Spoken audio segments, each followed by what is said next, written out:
Assalamualaikum warahmatullahi wabarakatuh. Nama saya Supiani Putri Kumala dari Prodi PAI semester 3. Di sini saya akan menjelaskan peran motivasi dan aktivitas dalam mempengaruhi belajar. Pengertian motivasi. Motivasi adalah suatu pendorong yang mengubah energi dalam diri seseorang ke dalam aktivitas untuk mencapai tujuan tertentu.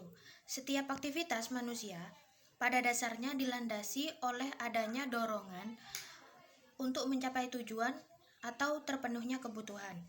Nah, dengan kata lain, motivasi adalah kondisi psikologi mendorong seseorang untuk melakukan sesuatu. Sedangkan motivasi belajar itu sendiri adalah kondisi psikologis yang mendorong seseorang untuk belajar.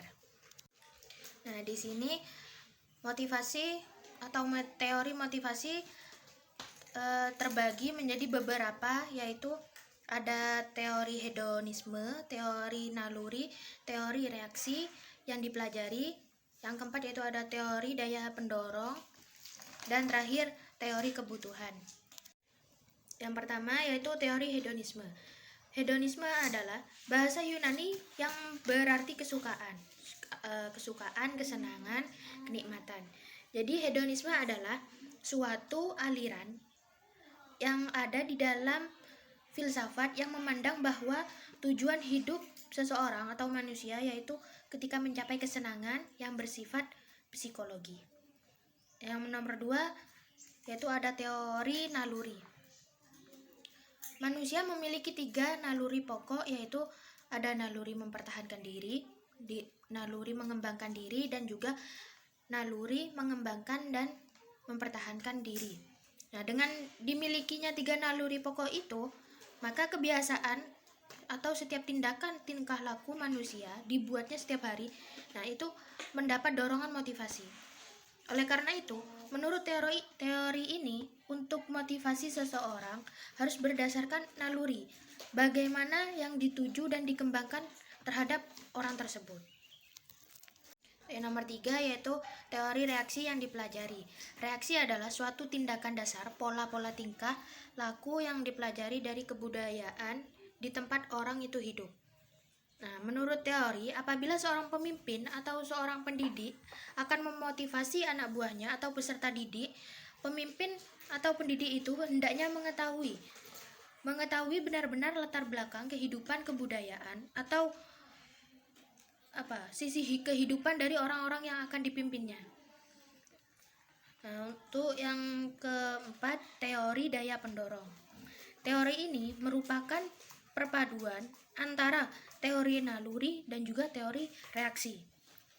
Nah, oleh karena itu, menurut teori ini, bila seseorang pemimpin atau seorang pendidik ingin memotivasi anak buahnya atau peserta didik, ia harus berdasarkan atas daya pendorong, yaitu naluri dan reaksi yang dipelajari dari kebudayaan lingkungan yang dimilikinya. Nah, yang terakhir yaitu adalah teori kebutuhan. Teori ini pada hakikatnya yang dilakukan manusia yaitu adalah untuk memenuhi kebutuhan baik fisik atau psikis terhadap seseorang. Oleh karena itu, menurut teori ini, apabila pemimpin atau pendidik bermaksud memberikan motivasi kepada seseorang, ia harus berusaha mengetahui terlebih dahulu apa kebutuhan orang yang akan dimotivasinya tersebut. Jadi, orang itu pasti dapat mendengarkan motivasi dari kita. Peran motivasi dalam mencapai keberhasilan belajar.